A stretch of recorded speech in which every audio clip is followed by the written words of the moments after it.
No break for the rude delivery guy. I live in an older neighborhood where the streets are super narrow, 2 cars can barely squeeze past. My house has a driveway leading straight to the street, flanked by short concrete walls that prevent angled maneuvering. A restaurant is right next door, and while most delivery drivers park smartly across the street, one driver ruined my Tuesday morning. Automobile the trap. I was in a major rush to get to town hall before a 2 p.m. deadline to pick up my new ID card. As I backed out of my garage, a white delivery van was parked right there. It wasn't blocking the actual driveway entrance, but it was so close and the concrete walls were so restrictive that I was stuck and couldn't turn out onto the street. I saw the driver inside the restaurant's kitchen chatting. When he finally came out for another box, I rolled down my window and politely asked him to move. He barely looked at me and said, "I got my flashers on. I'll be done in like 5 minutes. Relax." He walked back inside. 15 minutes passed.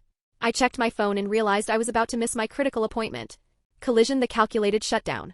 The driver finally came back out, laughing on his phone. He got in the van, started the engine, and prepared to drive forward. He saw my car blocking half the street and rolled down his window. "You going to move or what?" he demanded. I looked him dead in the eye, reached over, turned off my engine, and flipped on my hazard lights.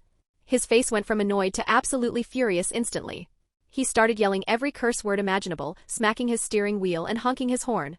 "I've got other deliveries. I don't have time for this," he shouted. I shrugged. Fast reverse button, forced reversal. He finally realized I was serious. His only option was to back up the entire length of the street, at least 300 meters, to reach a spot wide enough to turn around, maneuvering a long van down a super narrow street. I watched in my rearview mirror as he reversed for almost 10 minutes, frequently leaning out his window to yell insults like, "Psycho." Once he was finally gone, I started my car and drove to the town hall, making my appointment with 7 minutes to spare.